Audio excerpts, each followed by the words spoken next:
असली रिश्तों का यही मतलब होता है, एक दूसरे को सपोर्ट करना, एक दूसरे के ख्वाबों को समझना। लाइफ सिर्फ सेक्स से ही नहीं चलती है। जहाँ ये लाइन उस पॉइंट पर आती है जहाँ पे तुम ये समझ लेते हो कि इस औरत का पेट किसी एक मर्द से नहीं भर रहा है, मैं उसी औरत की बात कर रहा हूँ। एली हयाज भाई, बंदी बड़ी कूल है। जहां तुम इससे प्रेरणा नहीं ले सकते हो, बस देख के अच्छा लगता है कि हाँ, बंदी लाइफ में अच्छा कर रही है with dean. Off campus in American romantic drama series जो कि बेस्ड है एली कैंडी की लिखी हुई किताब पर। बस ऐसी इन्फॉर्मेशन के लिए बक रहा हूँ, मुझे पता है ना, मैंने पढ़ी हुई है किताब, ना ही तुम पढ़ने वाले हो, तो मोटी मोटी पहले कहानी बता देता हूँ। ऑफ कैंपस जिसमें एक फिक्शनल यूनिवर्सिटी है जिसमें अपना मेन लौंडा गैरेट ग्राम जो कि एक हॉकी प्लेयर है अपनी यूनिवर्सिटी में, और उसी यूनिवर्सिटी में हैना वेल्स नाम की एक लड़की है जो कि पेशे से म्यूजिक स्टूडेंट है जिसका क्रश होता है जस्टिन पर, जो कि बस एक म्यूजिशियन के नाते होता है, जो कि धीरे धीरे हेना को चार्मिंग भी लगने लगता है। उसको सामने देखकर हेना के मन में घबराहट भी हो रही होती है, बट अपोजिट साइड उसको सपने भी आ रहे होते हैं कि यही वो बंदा है जो कि उसकी सेक्स इच्छाओं को प्रतिपूर्ण कर सकता है। जहां भाई मैं अपना एक्सपीरियंस बता सकता हूँ, मुझे वो बंदा ही चूतिया लगा है विद फुल एटीट्यूड। शुरू से शुरू करते हैं with first episode.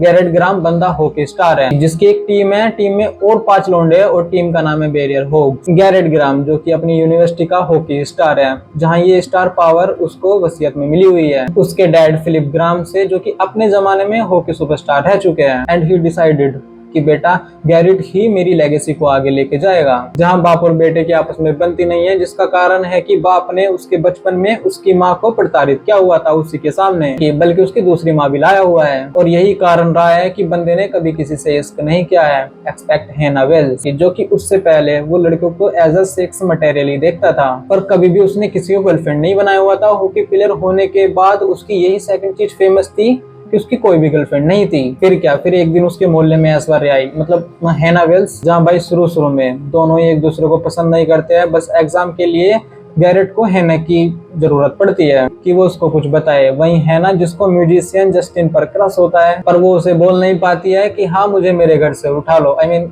She love Justin. जहाँ हैना की बात बन नहीं रही होती है, तो वहीं गैरेट और हैना के बीच में एक डील होती है हैना की तरफ जस्टिन को अट्रैक्ट करने के लिए, जिस डील के अनुसार वो बस नॉर्मल प्यार करेंगे, एक दोस्त की तरह रहेंगे, कि वो दोनों प्यार करने का नाटक करेंगे सिर्फ जस्टिन को दिखाने के लिए, उसको जलाने के लिए, पूरी यूनिवर्सिटी को यकीन दिलाने के लिए। पर सिचुएशन ऐसी हो जाती है कि जब जस्टिन उसको हाँ बोल रहा होता है, तब तक हैना गैरेट के प्यार में पड़ जाती है और अपना सॉफ्ट लौंडा भी बामन की लौंडे के चक्कर में पड़ चुका होता है। आई मीन गैरेट लव्स हैना। जहाँ भाई मैं अपना एक्सपीरियंस बता रहा हूँ, मैं बोर नहीं हुआ हूँ, बस रोंगटे खड़े हुए हैं। हाँ, और हर एपिसोड दूसरा एपिसोड देखने की इच्छा हुई है। वहीं जब तुम ये देखते हो पहले एपिसोड से दूसरे एपिसोड तक, तो तुमको ये एक्साइटमेंट रहती है कि कब ये दोनों मिलेंगे और इनके बीच में वो सब होगा। हाँ, वो ही जिसको अंधेरे का नाम दिया जाता है, पर रोशनी में ज्यादा अच्छा लगता है।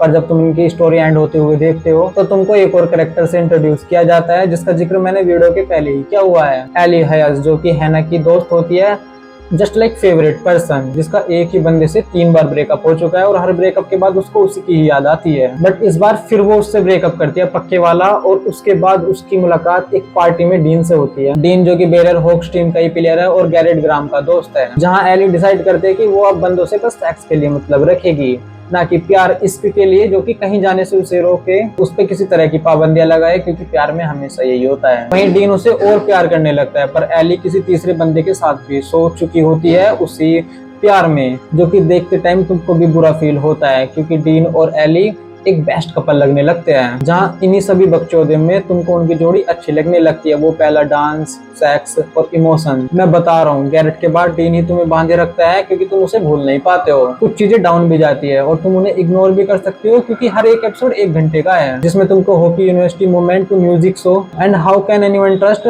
Anyone in love. और अगर तुम देखने की सोच रहे हो तो देख सकते हो, शायद तुम्हें अच्छी न लगे, पर बुरी तो नहीं है। और अगर तुम एक लड़के हो तो खुद पर कंट्रोल रखना, अकेले में मत देखना, कानों में लीड लगा लेना, फ्यूचर बेबीज का सवाल है।